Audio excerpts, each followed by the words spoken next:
So welcome for all of you who are joining us now. I can see more of our participants joining the Zoom session. My name's Olivier Crucher. I'm Acting Director at the China Studies Centre here at the University of Sydney. And I'll say something more about the series in just a moment.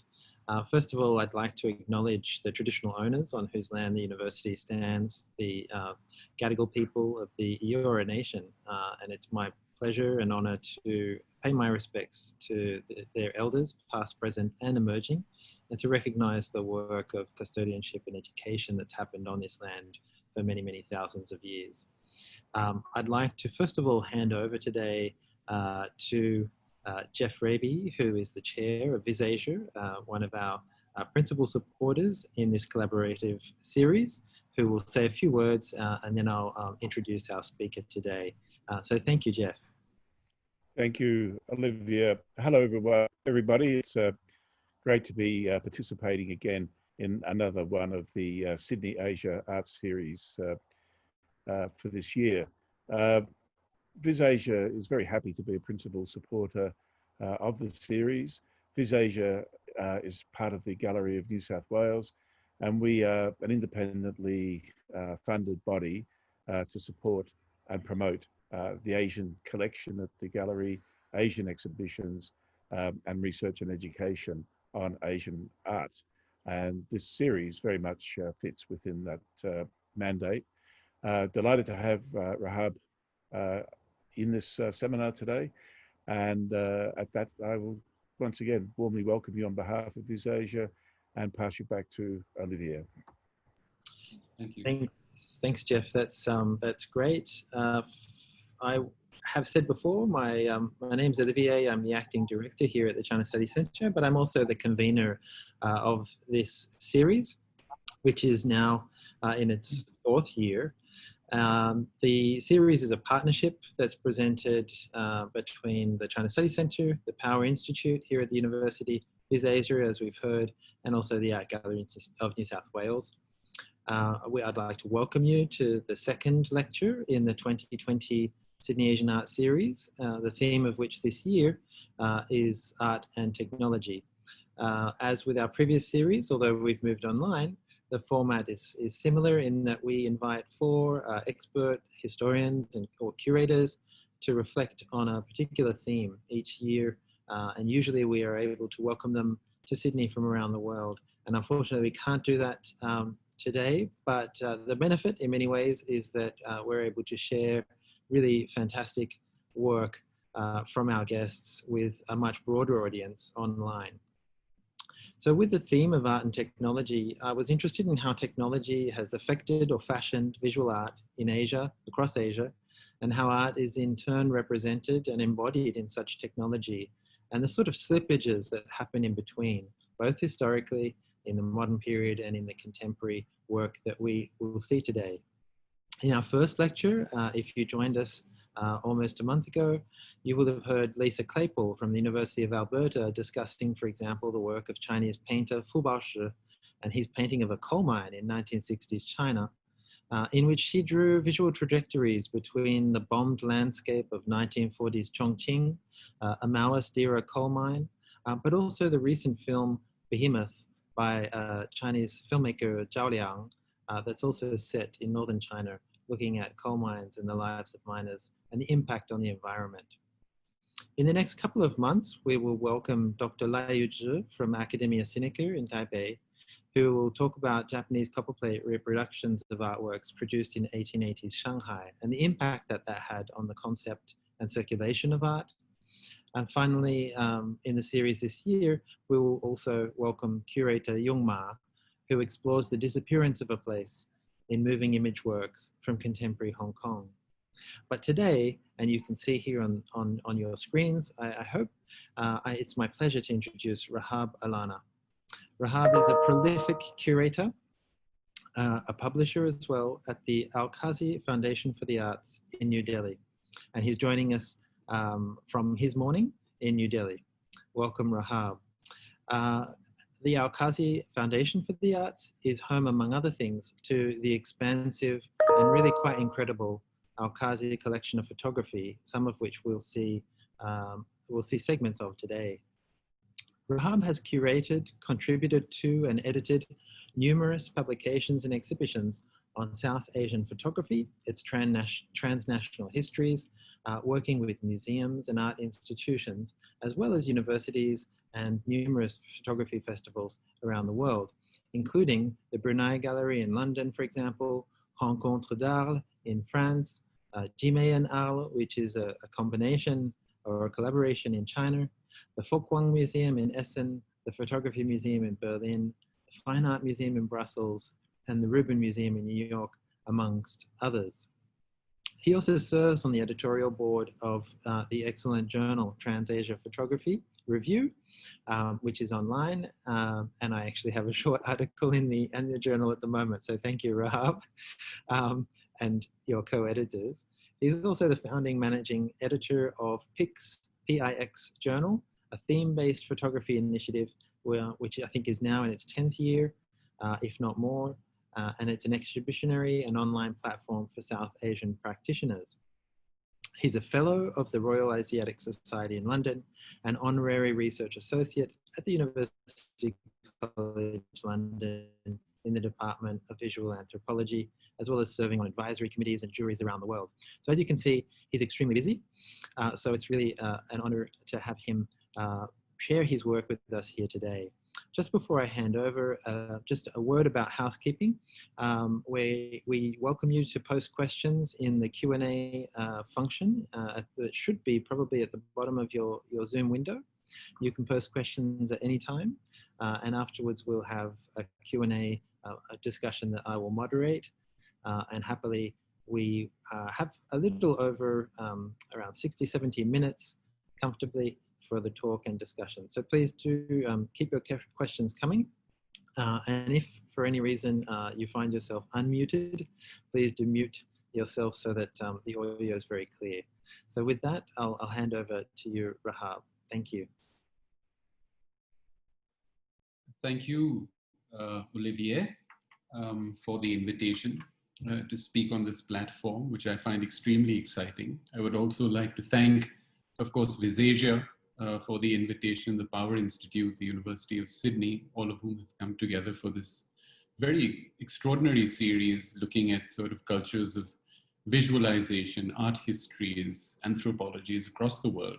I think it's fascinating to do so, particularly at this time. Of course, the title of my talk, and I'm just going to start screen sharing very, very quickly now, is Changing Image Practices in South Asia. But of course, with reference to this title, I will certainly focus on some of the curatorial projects that I have engaged in over the last 3 to 5 years. But of course, my trajectory then also is part contemporary and part historical, as Olivier intimated, partially because of my work in the Al-Qazi collection and in the archive, but also the other engagements that I'm involved in by trying to introduce this collection to contemporary practitioners gradually over a period of time. And I think this has also become part of a recent development, as it were, and by recent I mean in the last 10 years, where there have been a kind of growing group of people who come to the archive, contemporary practitioners wanting to reference points of time in history. And so this is a little bit of a perspective on, as it were, my take on why South Asia became a growing concern and a very imperative one at this point of time. But it has its complications, and I will address some of those as well. So the intended South Asia reference and indeed focus for photography, if not lens-based practice, I think comes from the fact that it has had significant agency and purpose within the subcontinent as a whole. As a political, historical, and of course social resource, it has radically expanded. And I think our understanding of both artistic and activist engagement in the pre-independence and of course in the post-independence time. And I think it has done so both in fixed and itinerant formats. And that basically means that there are both subdued and strident methodologies that are at play in trying to research the space, the location, and questions of transnationality at the very same time.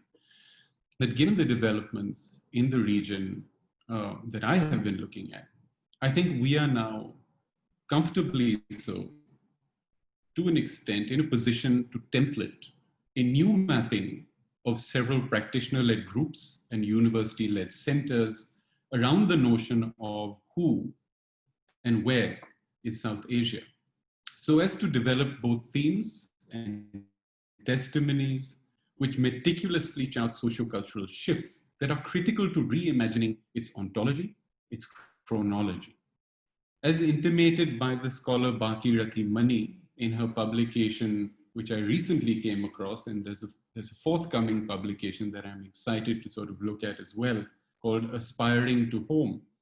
Our process, I think, would also entail a kind of visual intercultural dialogue that is mediated and transformed extendedly between East and West as well. And I say this because that is the perspective that gives us both an outside in and an inside out perspective. And in this respect, I think there have been several regional bodies and specialists who of course go well beyond that region that I find fascinating. I will just show you the slide of one particular initiative, of course, and this is Himal South Asia, run by Kanakmani Dixit and the Madan Puruskar Pustakalaya, both in Nepal. And I find these fascinating kind of inroads into our understanding of what has been going on in the region as a whole. And I think we want to look at evolving discourse. Certainly that is the case. But we also want to look at motivations and working practices. And another exhibition that I kind of found fascinating was this one that I came across very briefly at the Pitt Rivers Museum when I was going through, is the work of the Tibetan artist Nia Droma. And of course, her exhibition titled Performing Tibetan Identities, as significant for me to have looked at the work of Vas from Bhutan that is breaking boundaries in art and transnationality in their own way. And I think the kind of information and data production that one is looking at, even through exhibitions like Another India that was in Cambridge, which was looking at, as it says, explorations and expressions of indigenous South Asia. We need exhibitions and we need archival studies, and we also need publication histories in order to understand the very place of South Asia. And this has its complexities, embedded complexities, in order to sort of think about new histories of representation. So as intimated by scholar Sasanka Pereira in a publication that I've read several times and really enjoy, Intersections of Contemporary Art, Anthropology, Art History in South Asia, Decoding Visual Worlds, that came out in 2019, we may also ask at this point of time, what really constitutes the earlier pre-modern South Asia and the contemporary one? And in relation to what image of South Asia, both inside and outside known arts disciplinary circles, should we also continue to ask? Will institutions and community perspectives be able to effectively provide a revisionist counterstructure to the present system? Will the coordinates, the web, the archive, contemporary practice, and even the museum that you see with this image, by which lens-based practice and other visual arts territory can be mapped and analyzed, continue to evolve past their documentary roles and meld their trajectories into the furtherance of a more inclusive subcontinental image discourse? I think what we do need is a new ethnography for South Asian identity to an extent. What will be then the experience of having a shared identity, right? And can we approach that through autobiography? Can we approach that through self-reflexivity, cross-referentiality, if not broader testimonies from the field? It's an ongoing concern. Now, before I show you, of course, aspects of this exhibition Looks Stranger, I would like to acknowledge the tremendous support I have received from the Serendipity Arts Festival in India and the extraordinary work that they have been doing in the region and continue to do even during these challenging times. with an exhibition like this that featured approximately 40 artists, the only way for me to acknowledge all of them was to show you a slide of their names. And I'm extremely, extremely grateful for their participation, for their support, and of course, the support of the team that I was, as it were, given, and of course, who came to the fore. And by that I mean, of course, my curatorial assistants, Anisha Baid and Arnab Adhikari, but also Moksha Vora from the Serendipity Arts Festival, everyone at the Serendipity Arts Festival who has been really supportive, and also asked and given me the opportunity to travel to various parts of South Asia in order to research this exhibition. So with that, I wanted to think about, with exhibitions like Look Stranger, which has a great South Asia refrain, what is the place of a South Asian self-conscious aesthetic schema, as well as conventional socio-historical trajectories today? Drawing upon the broader history of representation, the exhibit takes on emergent themes, testimonies, and socio-cultural shifts through key works around the invention, application, and proliferation of lens-based media. Works by past and current practitioners explore the subtle entanglements of memory. The space that this connects to is also sort of, in a way, engaged by me in forthcoming publications. But that publication is also about the bricolage of selfhood, the blurring of taxonomies and the blurring of gaze, the rupture of identity, the coded manifestations of othering, and the subtle politics of curating moments in time through occlusion, through saturation, through recursion. I wanted to see how to meld lyrical and evidentiary frameworks so as to challenge certain narrative positions, and that our conditioned habits of viewing may actually be revised for us to know who and where we are, and in fact, what is real in our present times. It dealt with the shadow lines of a certain kind of visual arts practice. From the still to the moving image, the fulcrums within this exhibition were always meant to be shifting. And so there were 4 thematic refrains that were developed for this exhibition, which included affiliation, alienation, displacement, and the otherworldly. And these were thought of as symbiotic themes to guide the experience of the show.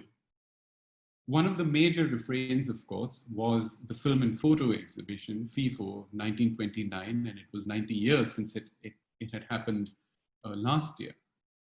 But that was done to think about and to ask, what are the modernist historical trajectories in our current considerations today? Will the imprints of revolutionary paradigms of the past, even that exhibition, be seen within our current practices today? And what is the aesthetic delineation of space, hybrid forms, which are used for the reassessment of certain classical perspectives? How are they going to go beyond our sense of tangibility and convention? And are there ways in which the contemporary has evolved that we can chart? Do we need, and indeed we do, multiple viewpoints for multiple media? So Look Stranger, which was also based on this evocative poem by Auden, as one looks across the shore and feels estranged by that moment, was also as much about loss as it was about retrieval. What is it in selfhood and practice that we can actually pin ourselves on? What is going to be beyond the image horizon of regionality? And how do we actually eventually reinvent ourselves as human subjects? How do we imagine a political consciousness that is beyond race, beyond religion? And should we be doing that in order to map a different atlas of time?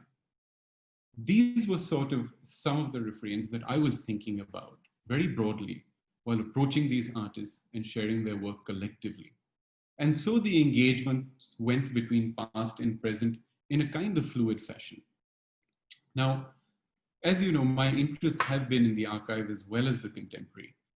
And when I say this was done in order to forge an intercultural dialogue, I wanted to take you back in time a little bit and talk about some of my reference points and the arrival, very, very briefly, as to how South Asia came into a certain consciousness through practice for me. And this might be a history that is not necessarily a charted one in the way that I'm about to lay it out, but it's one that certainly I arrived at through the unearthing, through certain archival modes. So this is the work that you see on the screen. I must introduce some of them: Mizanur Rehman, Habiba Navroz, Shimul Saha, and a host of others who actually very, very constructively came together and were very open to the manifestations that you see before you. So taking you back a little bit in time, in the 19th century, of course, one of the key points of reference became the 1851 exhibition, the Great Exhibition. And I've always enjoyed looking at this photograph with the lonely curator sitting on the right-hand side. And it also works as a metaphor for me to an extent, because somehow it gave me the feeling that images have outrun human beings. There is no one else in this room but that one individual, but the images proliferate well beyond. And it's sort of an insight into the sort of uncanny proliferation of images today, the circulation of images today, which remains somewhat uncharted. But a very, very important show. And it was important for many reasons. Though it was a colonial exhibition and meant to be, as they had called it, a lesson in taste, it sort of brought to me aspects of what should be resisted within the imperial colonial practices that were part of our history, that remain part of our history. It cannot be ignored. But also important, I would say, industrial arts exhibitions, even local ones, as it were. And I defer here to the works of Giles Tillotson, Mrilalini Venkateshwaran, who have been working in Jaipur with the archive of Ram Singh II. And of course, this exhibition taken by Messrs. Futcher and Stroud, who were documenting, and I think this is the Jaipur show of 1883, done by Thomas Holbein Henley. He also did a show for Ram Singh II, who had this phenomenal collection of photographs from the mid-1850s and the 1860s. And display practices are always brought within some kind of a narrative trajectory through the works of Ram Singh, and as we see industrial arts exhibitions grow as a whole. And these are not sort of uncommon. These are just two works from the Ram Singh archive, which also show display and exhibitionary practices and belong to the Savai Maharaja Ram Singh II archive. Only some reprints are on loan to the Al-Qazi collection, and an exhibition was eventually done with these works by Giles and Mrinalini and myself last year. But coming back, these industrial arts exhibitions became forays into understanding the real range and the real sort of proliferation of how photography begins to find its way into these exhibitions. And it also does so, I think, to such an extent that in the pre and post-independence time, there is this absolute sort of growth of photographic salons and photographic federations in the subcontinent that remains, for the most part, uncharted in terms of its own history. So you have, to an extent, and I want to acknowledge the photographer, the late photographer of the works that you see on the screen, that is D.N. Chaudhary, who was working for the Statesman for many, many years. He passed away recently, a great loss, a great practitioner. And why I show you these images, some examples and samples are in the Al-Qazi collection. It's mainly in his private collection. If you can see my cursor, that is going to this stamp and the stamp pretty much over here. And that is because they bring to light the salon exhibitions that were happening, for one in Sri Lanka and the other one that was happening in Calcutta. And these are in the 1950s and the 1960s. And that made me think about, where is lens-based practice actually going with these societies? So you have the Federation of Indian Photography that is established in 1953. You have someone like G. Thomas, a very important scholar who wrote the publication on photography, Indian photography at the time. You have the Photographic Society in Bombay that has several members, and also re-invoking Ram Singh II. He was one of the first members of the Bengal Photographic Society. All of those prior societies were established in the 19th century, in the mid-1850s. You also have organizations like L'Avenir, the Future, that come up in Calcutta. You have extraordinary exhibitions that are then hosted, such as the Images of India. And I find this fascinating in the post-independence time, when also another exhibition comes into our consciousness and into our presence, of course, over here, which is the Family of Man exhibition. It comes to India, it travels down to Chennai as well, to Madras. It travels around India, and then, of course, ends up in Japan and travels the world to a great extent. But what it does do is that it invites sort of responses like the Images of India exhibition that takes place, like India 58, another exhibition of photographers from the country. And you find this heady refrain of pictorialism gathering momentum to an unprecedented extent, not only in India, of course, in the subcontinent as a whole. And I'm showing you the works on the bottom right-hand side corner of one such, I would say, the last pictorialist to an extent, O.P. Sharma, who's very much around, very much still a teacher and a professor, I would say, and whose archive remains to be looked at, and we are trying a tribute for him later on in the course of the coming year, of course. But these are kind of significant hallmarks, and they also bring to mind other photographic societies and lens-based societies, we could call them. In Sri Lanka, one is established in 1906, has a fascinating history. It is established by Henry Wendt, who is the father of Lionel Wendt, who himself was deeply influenced by individuals like Man Ray, and came up with an experimental form of hands-on photography, analog practice. You have Khwaja Ahsanullah, who in the 19th century in Dhaka, present-day Bangladesh, becomes a member of the Calcutta Photographic Society. You have the East Pakistan Photographic Society that is established in Dhaka in the 50s. You have the Bangladesh Photographic Society established in the mid-70s. You have in Myanmar a photographic society that is established in the 1950s. So you can see this expansion across.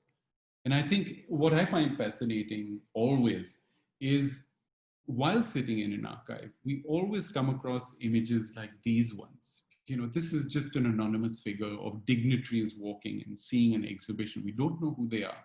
We know that they're somewhere in the subcontinent, but we don't really have a reference point for these exhibition histories that are part of the salon exhibitions, that are part of these photographic committees and societies, because they develop into future, I would say, organizations and future sort of galvanizations that are extremely, extremely important in the region.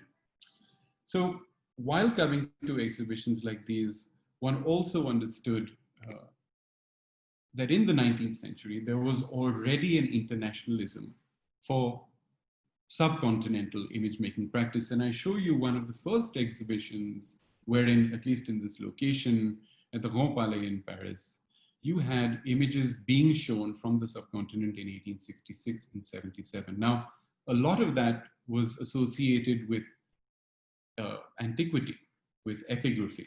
You could not take the sculptures across from the subcontinent to that space. So what else did you do but take photographs? And those were put on display. It becomes an early entrant into us understanding, what is the place of image practices that is slowly being taken out of the region and explored in the West, and vice versa as well.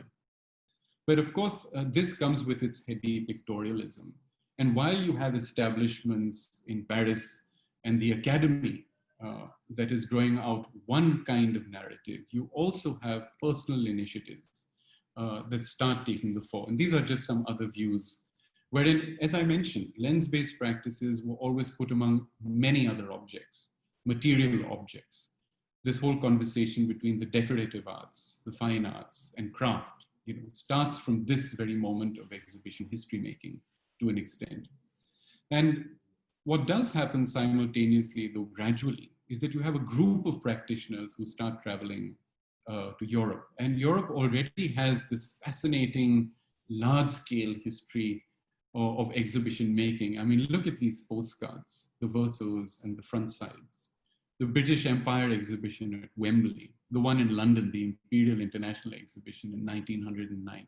Literally, I mean, cities coming up, showcasing various kinds of mannerisms of Indian architecture and exhibitions within them. There are complexes devoted to this. And we find this in postcard culture, something that I will talk about a little bit later as well. So while this is happening, of course, as I mentioned, there's a simultaneous movement to take exhibitions into personal and private spaces. And I find that fascinating as well. I'm showing you the image on the left-hand side, someone I've often talked about and whose archive we have, which is Shahpur Bhedwad, who travels across to England in the late 19th century and wins several awards for his photography, and then comes back. But he also, I think this movement, this time also invokes another kind of practice. And we come across the works then of Julia Margaret Cameron. She has a fascinating history because though she's born in Calcutta, she ends up living in Ceylon. And so already we see practitioners moving quite itinerantly, quite freely between different parts of the subcontinent and creating a kind of visual thesaurus that remains the backbone of our history of understanding regionality, which is actually quite expensive. But it gets, as I said, there are different shifts and different tenors that take on at different times. Lord Tennyson and his friends, you might wonder why I am showing you this. Well, it has images taken by Julia Margaret Cameron.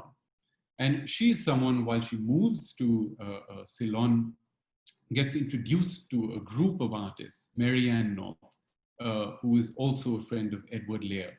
And they come from this tradition, as I mentioned, pictorialism to you, of melding painterly qualities with lens-based media at the time.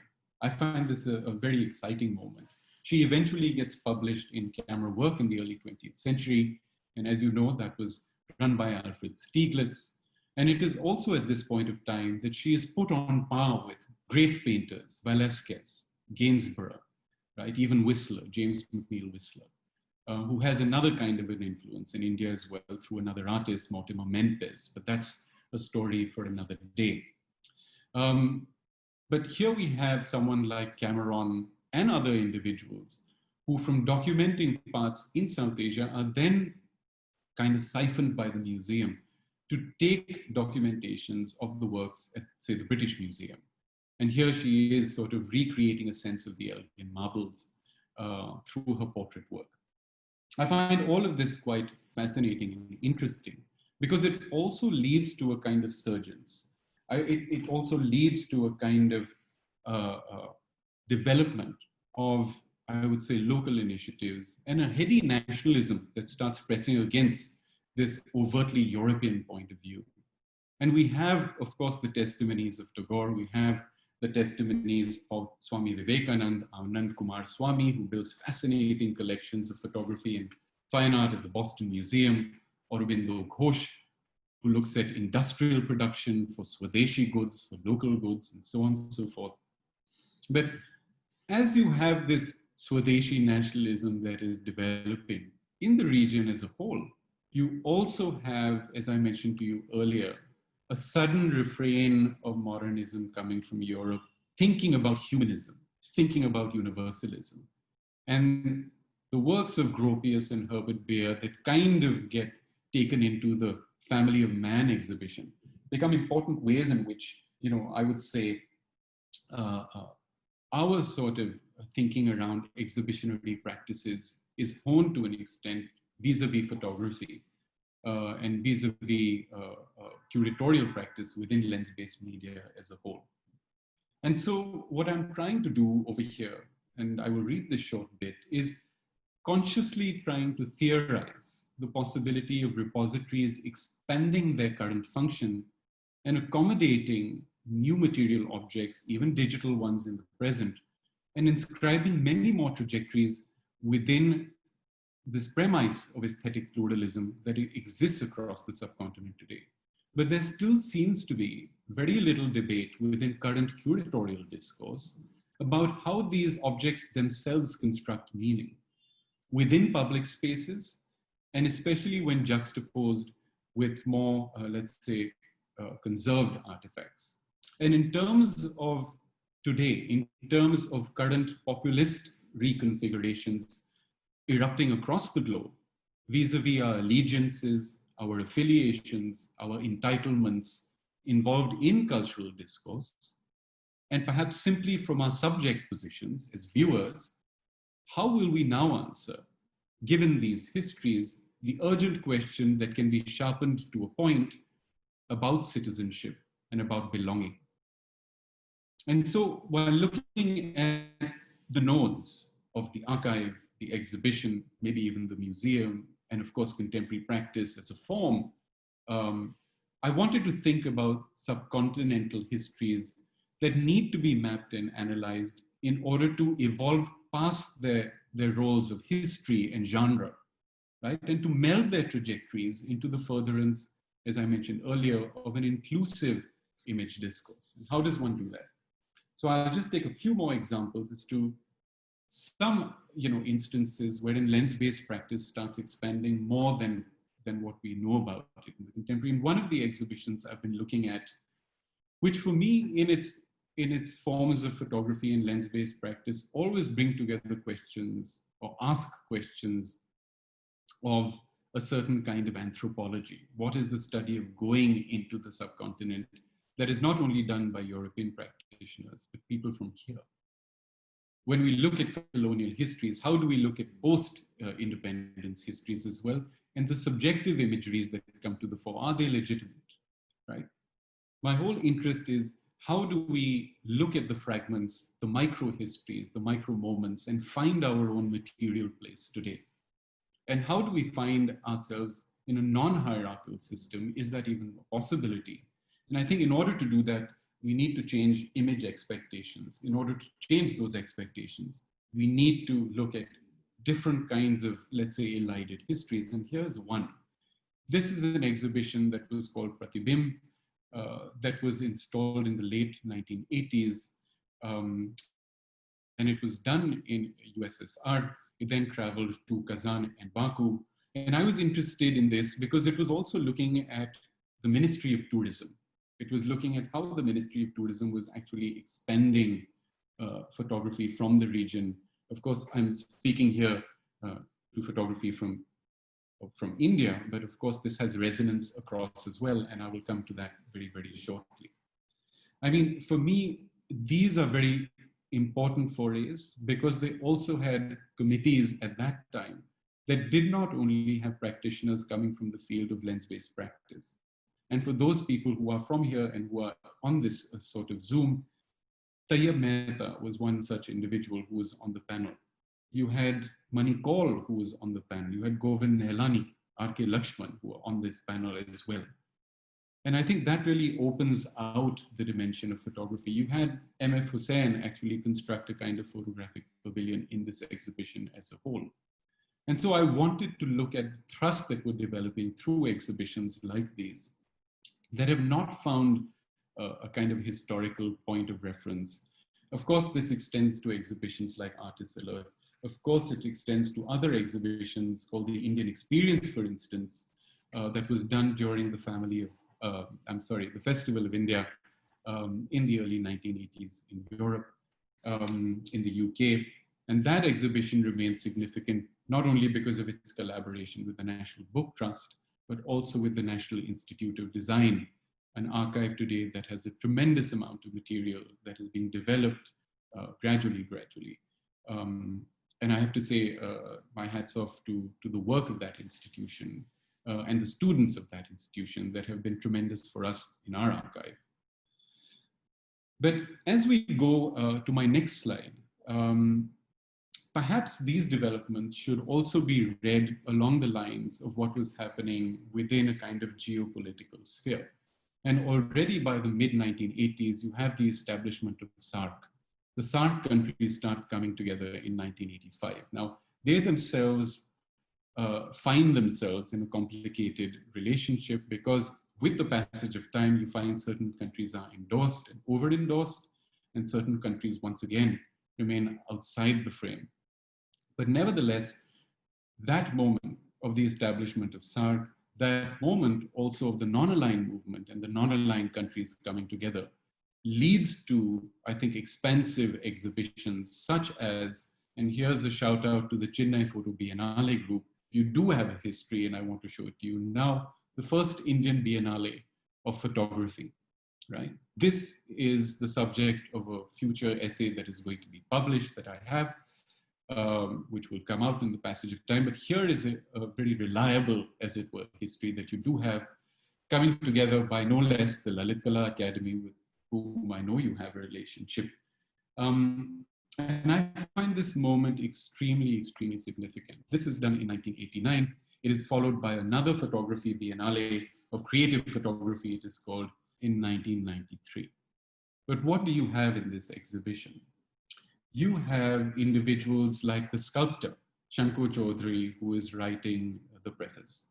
You have individuals like T. Kashinath, who is part of the India International Photographic Council, established earlier, as I mentioned to you, by O.P. Sharma, and also working for the photo division in the Ministry of Information and Broadcasting, who is responsible for this exhibition to a great extent. The second Biennale gives us individuals like B.P. Kamboj, who is the secretary of that organization. And what I find interesting is that Satish Sharma, who writes the sort of preface to the second one, there is constantly a referencing of a certain rhetorical quality, which I think is important. He references Paul Valéry. He references Charles Baudelaire. He references Roger Fry of the Bloomsbury Group, right? The Archbishop of art criticism, and thinking about photography not only as the handmaiden of science and industry, but far, far more. And I think this is interesting because what it eventually leads to is a kind of development of a kind of enhancement, not only through photography. Of course, my focus is lens-based practice in photography, but this happens across the visual arts. And we see this being realized in, say, the second International Asian Art Biennale in Ankara in 1988, in Bangladesh in 1989, the third Biennale in Cuba in 1989 again, and the list goes on and on. And as we get closer to the end of the 19th century, at the end of the 1980s and the coming of the 90s, something else happens. You have the establishment of organizations such as DRIC in Bangladesh.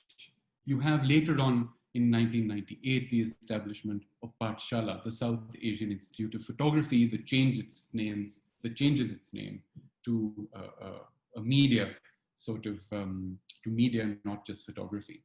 You then also have Chobi Mela that is established as early as, well, now the 2000s. And this has resonances across the board. In 2004, you have SANA, that is important for the South Asian Art Networking Group. You have Brito, that is coming together in Dhaka. You have Tirtha in Colombo. You have Vasal in Karachi. You have Sutra in Kathmandu. You have now Vast in Bhutan. And for me, all of these are being gradually galvanized. They are slowly coming into the momentum of this South Asian complex of art production, dissemination, and collaboration that is on the heels of this moment of internationalism, starting with SAARC and, of course, the non-aligned movement. And I wonder whether that trajectory can be drawn or not.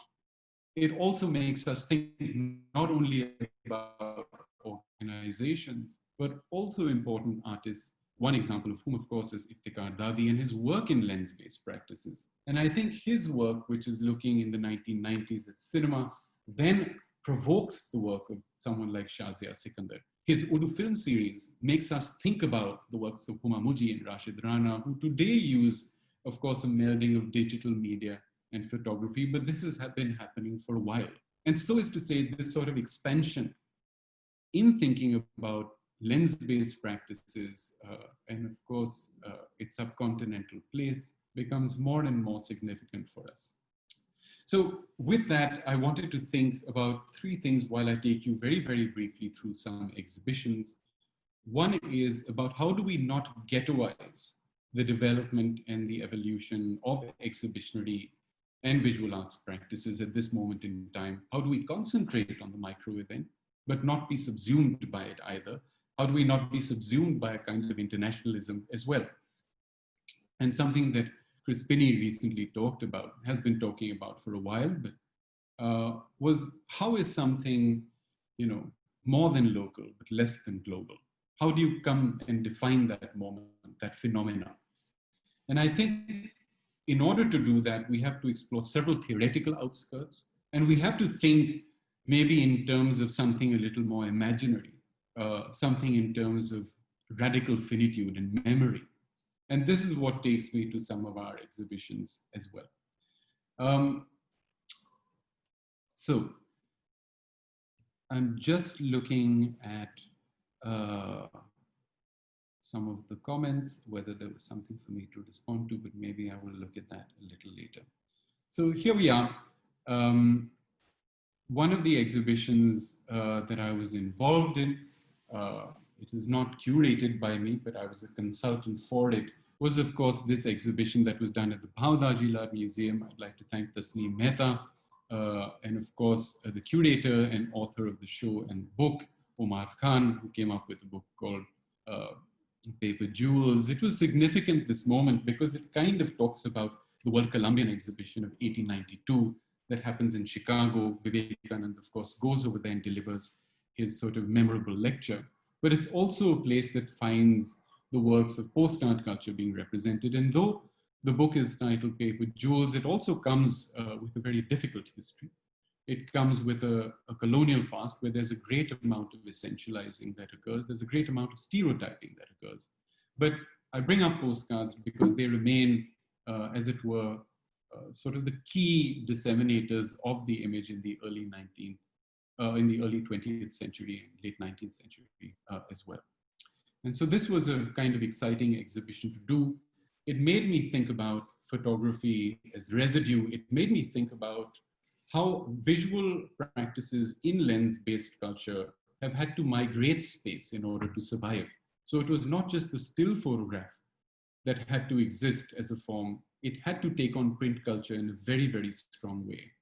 And I think this happened, of course, not only in the subcontinent, but across the world. But there's a great subcontinental history that this book brings to the fore, which I think is one of our key sort of publications of the last few years.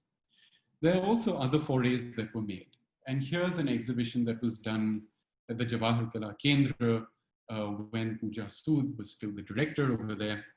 And we wanted to look at how do we actually explore two local reserves, one that was antiquarian, one that was, of course, of the contemporary, in order to address and to sort of bring into the fold the question of the subcontinent. So you had Ram Singh II's archive, but you also had the works of Nandan Ghia that you see now on this display.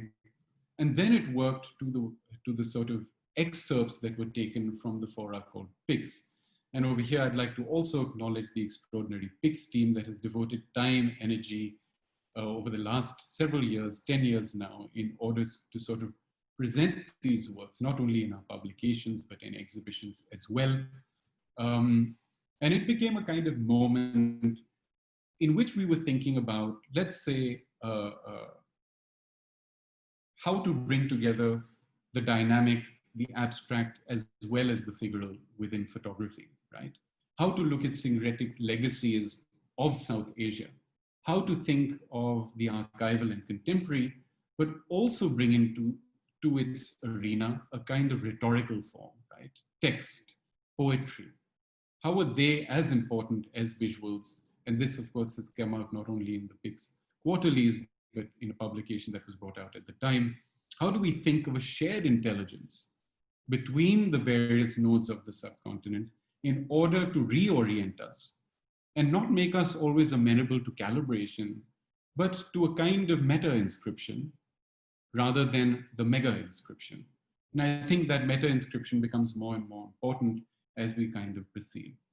I also wanted to say at this point of time that while looking at contemporary practices, there's always a kind of a backshift that I engage in, is to see what resonances we can find, especially in our kind of modern past, that brings to light a certain kind of internationalism. And I found this phenomenal archive through the work of Devashri Mukherjee, and of course, the Worshing collection that is in Goa, which brings together Munich, Berlin, and the subcontinent. Of course, it does through the movie industry that we're looking at Bombay, but of course it has resonances in Karachi and Lahore as well in the post-independence period.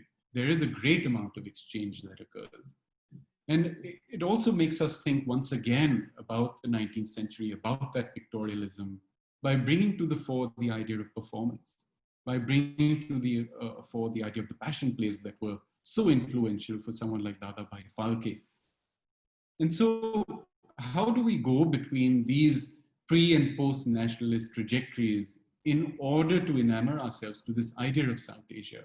And should we be doing that? Or should we be arriving at another conception of South Asia based on artistic practices that are occurring everywhere and at all times with equal significance? And I think what I found interesting about the Wershing archive, of course, was how this was done quite subconsciously and self-consciously by the Wershings, who developed a kind of behind the scenes fora, right? They looked at what was happening not in front of the lens, but behind it as well. And so production became important.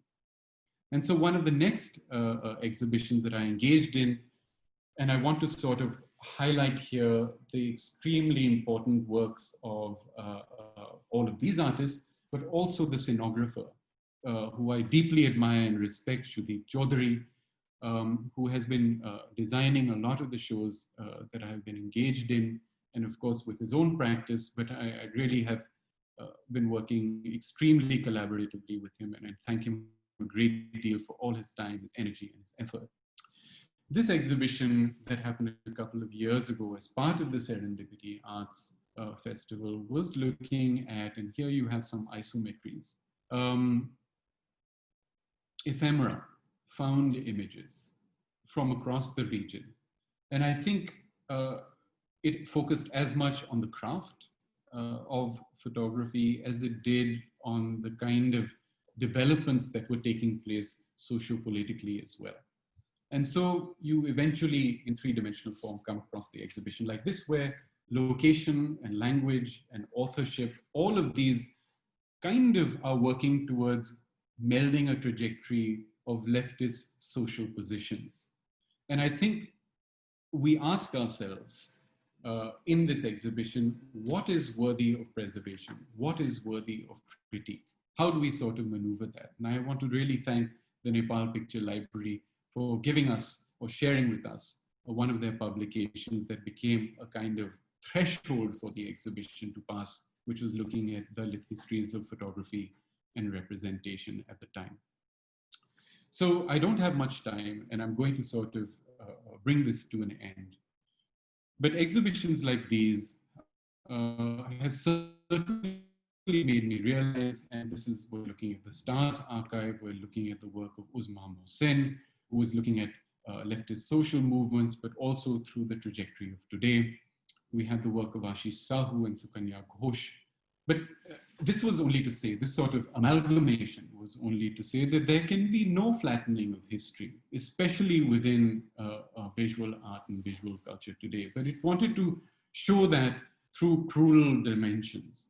How do we go through mixed imaging formats and contemporary reconfigurations as sites of visual assertion, right? How do we bring ideology and metaphor within what we are seeking, which is a new future for subcontinental photography, right? How do we think and theorize locality through both dissenting and complicit positions? Is there going to be a middle point? Can you actually have multiple and plural solidarities, right? And I wanted to say this as we sort of get into the sort of last video that I have for you, that even through these exhibitions, I think what we have realized when we're looking at aspects of the NID archive over here, that was a major collaborator for the show.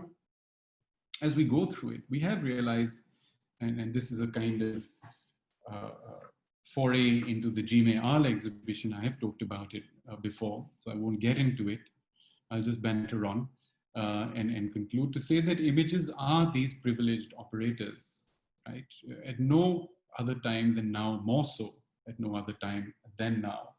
And how do we sort of look at their diverse histories and not straitjacket them, how do we sort of think about, let's say, the creativeness that it takes of these practitioners in order to arrive at alternatives, but then also return to histories of regionality, transnationality, and universalism. And I think there's no answer to this. The more we unearth of this history, the more we will find that it works, as this exhibition's title is, it always works as a catalyst for the furtherance of an image discourse. It always works as a catalyst for us to think about what is then and what is now.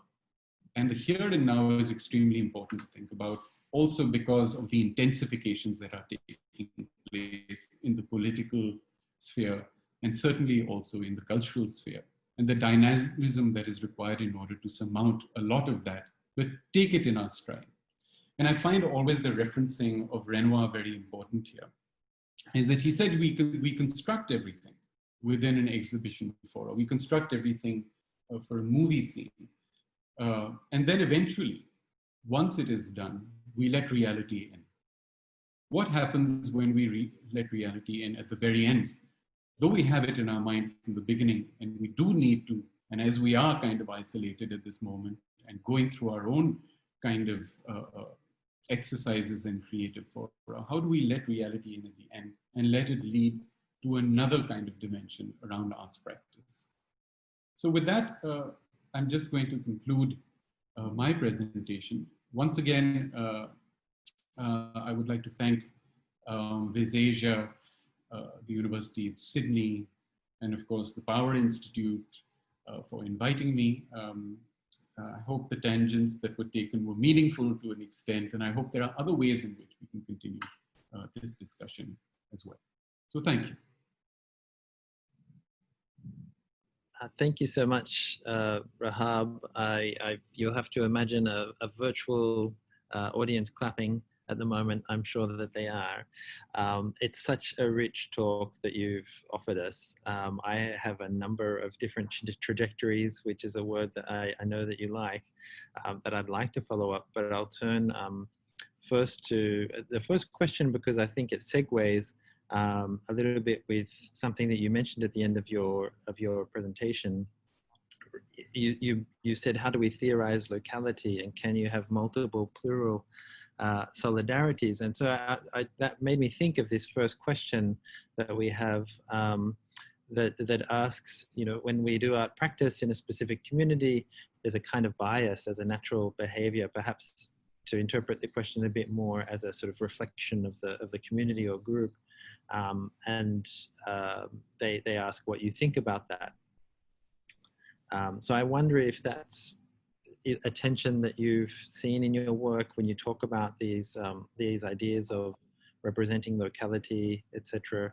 How do you respond to this sort of idea of a natural bias towards community representation? That's a very compelling question, and I think it has many answers to it, which are also driven by where we are situated, right? And I think as much as we try to develop a public, we are also equally developing a counter-public at the same time. And I think in a way, what we of course define here, what has been defined as the vernacular or subaltern, and what Chris Penny defines as demotic forms of representation, is far more than that. And I think what we have realized through public arts displays, and of course this is done extraordinarily by the festivals in the region, not least to say, of course, the Kochi Biennale and Photo Kathmandu, Chennai Photo, and a host of others. I mentioned Serendipity several times because I've worked as a curator for them, is that there is a commitment, I think, to location and space and to a public of that, of a certain, you know, geography. And I think that commitment is a good one because it makes you begin a conversation and not end one.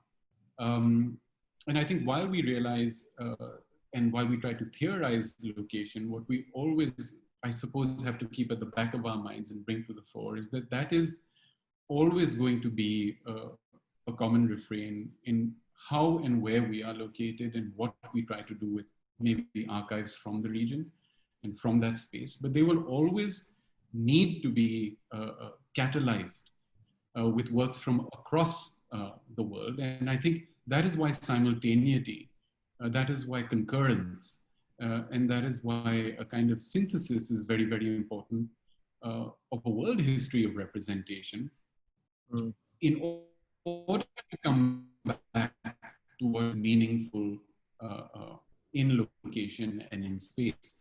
And I don't see these as opposed entities. You know, I don't see universality as opposed to locality. I think we should try to get over that a little bit more if we can, and sort of try to suggest that through our practices, because for a very long time, and I think this has been a common refrain, certainly in the subcontinent, is why is everything in the subcontinent suggested that it is, you know, from Sri Lanka or from Nepal or from India and so on and so forth, as opposed to just being, you know, a production of art as well.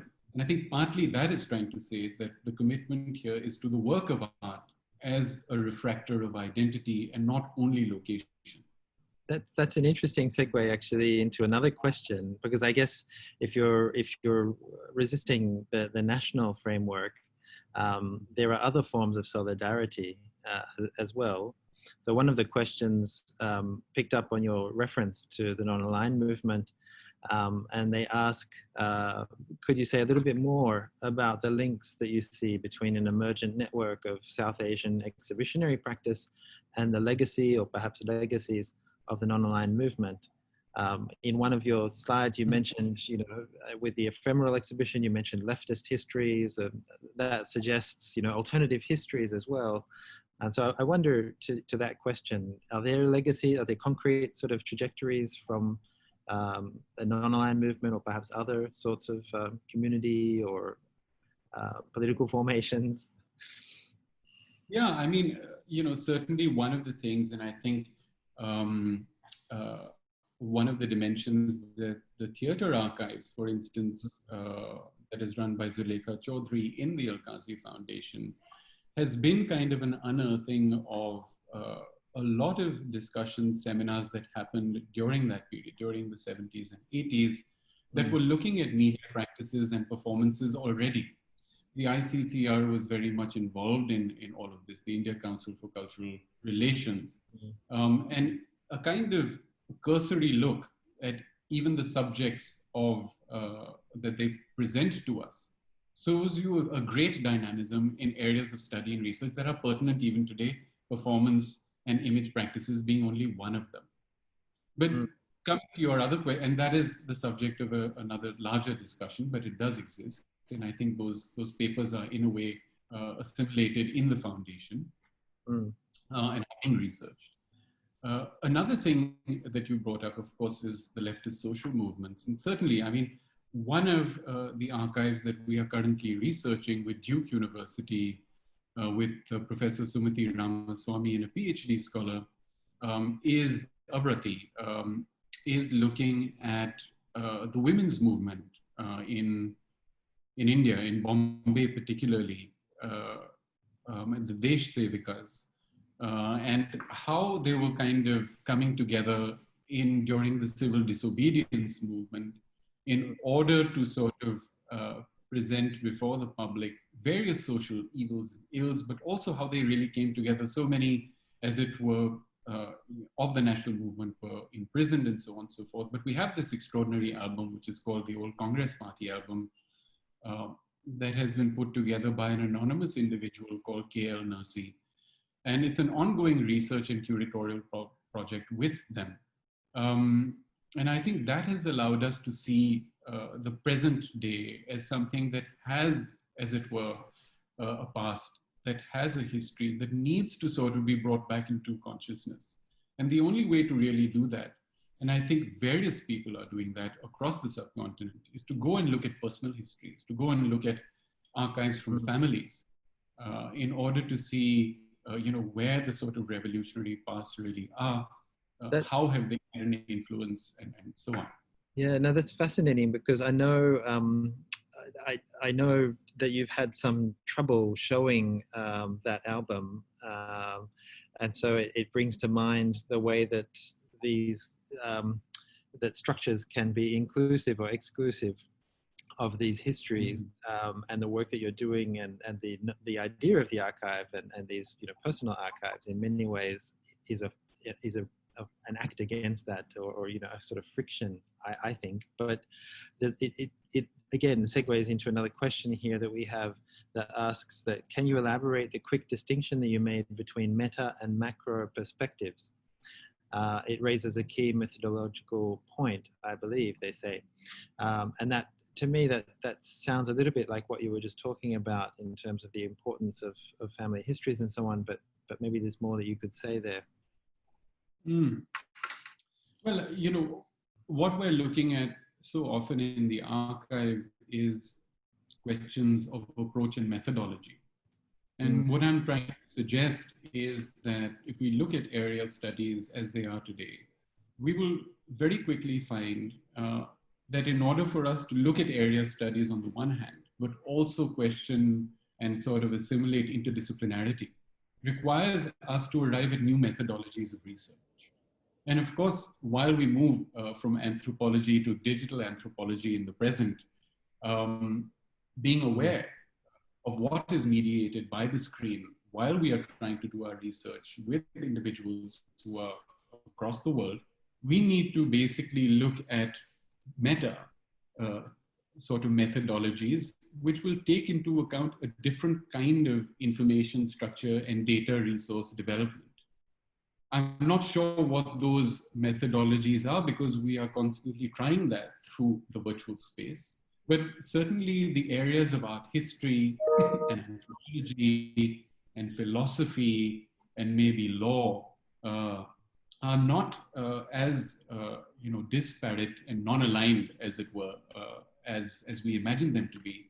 In order to bring them together, we have only to realize that while seeking a kind of new future, as I had suggested, we need to incorporate people from across different fields and share information across different fields. So maybe that goes to show that if you do have different university-led initiatives, what are sort of, interdepartmental debates that are going to take place? And one of the ones that is extremely important that I think is being envisioned, certainly by the University of Chicago, is a visual studies one.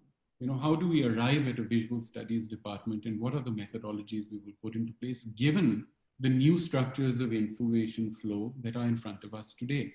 And so for me, area studies becomes a little bit of the elephant in the room, while the meta needs to sort of go into the minutiae of what information and data surveys will give us. Again, there seems to be quite a flow between our conversation and the list of questions. So one of the last questions to come up when you talk about the need for, I guess, expanding these sorts of disciplinary, or rather, transgressing these disciplinary boundaries.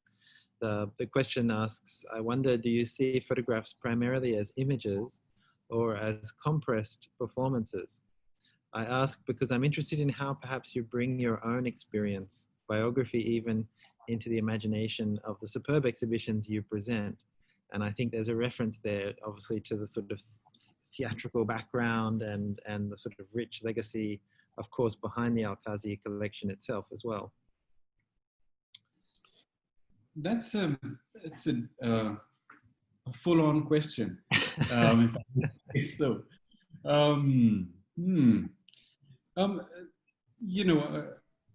I suppose one of the ways in which we've been charting histories and legacies of photography, image practices, is through the work of artists and what they are doing with it now.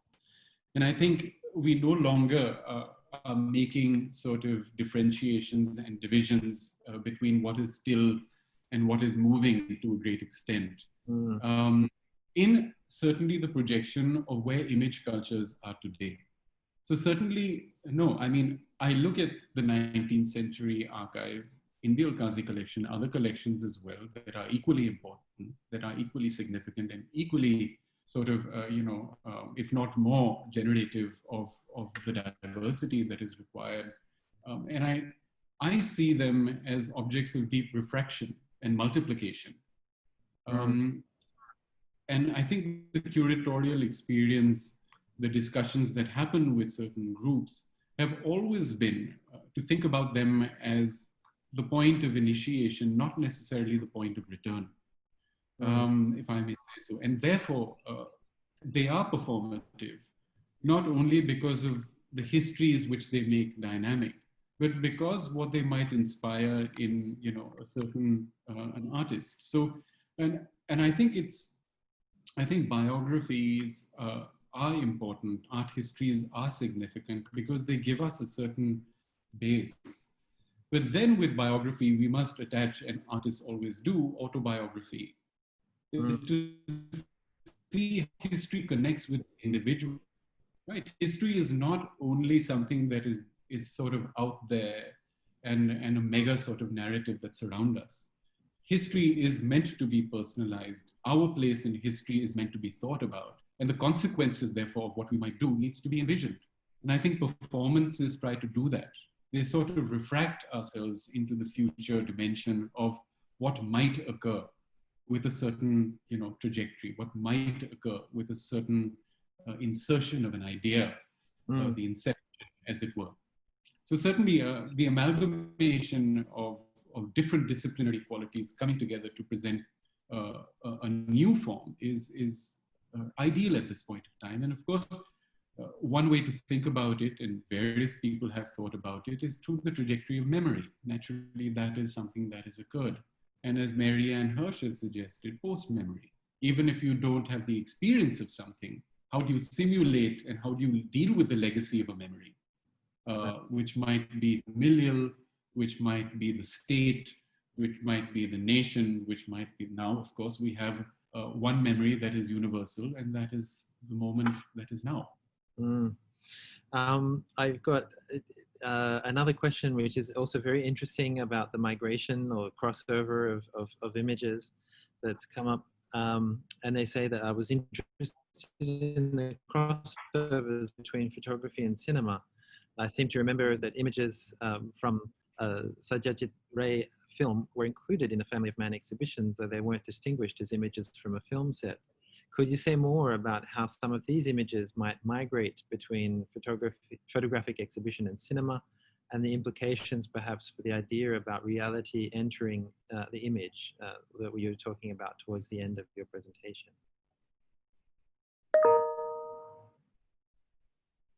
Thank you for that question. Yeah, it's fascinating, the Family of Man show, and also Satyajit Ray's role in it, and also the recommendations that he would have given. We actually have, at this moment, one commissioned article for a future publication that is devoted to thinking about the Family of Man today.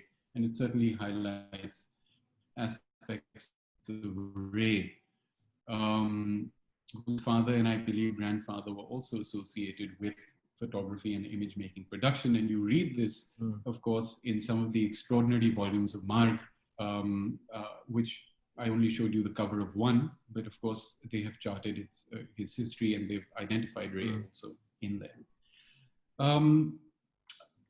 You know, the sort of coming of cinema stills into a kind of photography history has been surprisingly a late one to an extent.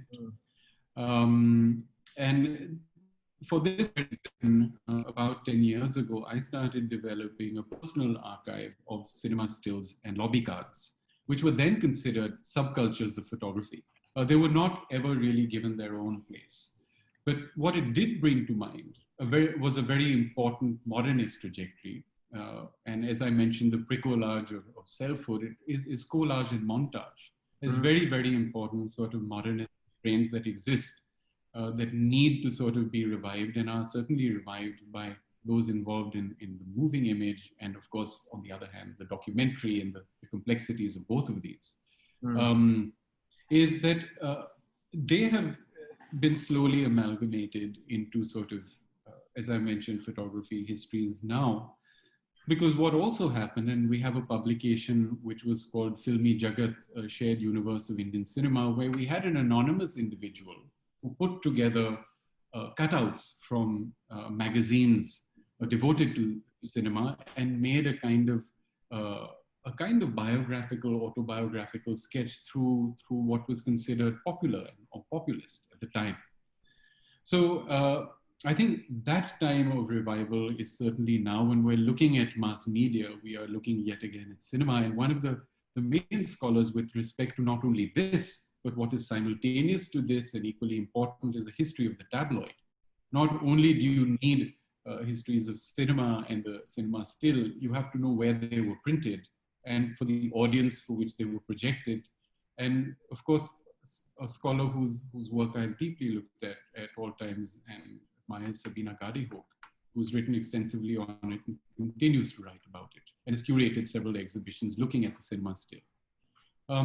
And I suppose one new discovery for us was the Wershing archive. I thank Joseph and George Wershing, who are the caretakers of that archive.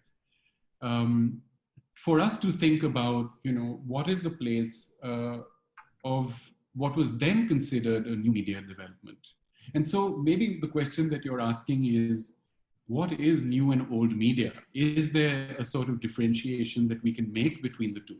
Or do they flow and slide into one another in a seamless kind of a way? I mean, certainly the 90s, the coming of liberalization made us recognize that even low tech was as important as high tech. It made us understand the significance of surveillance and cameras that were surrounding us gradually, right? That was a different kind of performance. That was a different kind of cinema that has now developed as well. And it has both still and moving ramifications, as we see, in festivals across the world. So cinema no longer, I think, is restrained by the industries. We have now come into the fora of personal investment, self-published works, individual sort of designers who work on very low budget explorations and have to bring it out in social media in diverse forms in order to galvanize support for it. So I think there's a kind of, let's say, social history to the inclusion of cinema within photography exhibitions, which again leads us to expand the very dimension of, what is still, what is moving, and do we need that sort of differentiation in our present?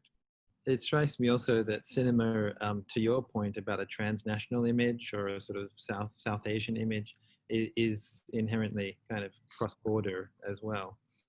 I'm looking at the time, and you've been very generous with these questions as well. So I think we're going to have to draw a line there. I'd like to thank our audience as well. We've had a great interest in your talk today, which I think has certainly been borne out by your rich presentation. So once again, from the Sydney Asian Arts Series, I'd really like to thank you, Rahaab.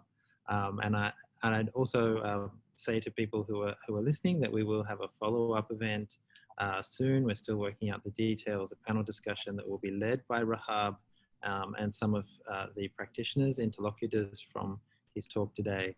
And we'll be putting that online, the details online soon. So thank you once again, Rahaab, and we will see you online again soon. Pleasure. Thank you. Thank you. Bye-bye.